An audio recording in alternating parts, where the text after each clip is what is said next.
እግዚአብሔር ይባርካችሁ። አረማ ሁሉ ምረቃ ምን ያረጋል? የእናት ምርቃት ጠባ አይልም አይደለም የሚባለው? እሺ እንደማል ያውቅ ለምን ወጥተኝ? ቆይ አንተ ሁሌ ስራ ብቻ። ወይ ተይው እባክሽ አናጨናንቀው። አሁን ወሬ አታብዛስ እንደመጣ ንገረኝ በእናትህ። ችግር የለውም እኔ ለታማሚዎችና ለአቅመ ደካሞች በነፃ ነው።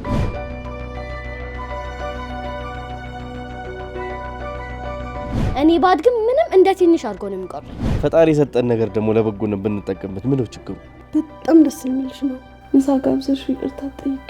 ይሄው ምሳ ጋብዘሽኝ ከስንት ዓመት ባለሩታ ያቀየምሽ።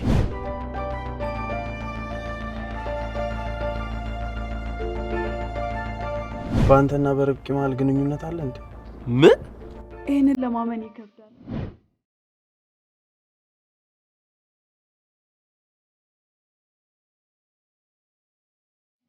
በእናትሽ ተረጋጊ እባክሽ። እመጣለሁ እኮ ካለኝ እኮ 3 ሰዓት አለፈው።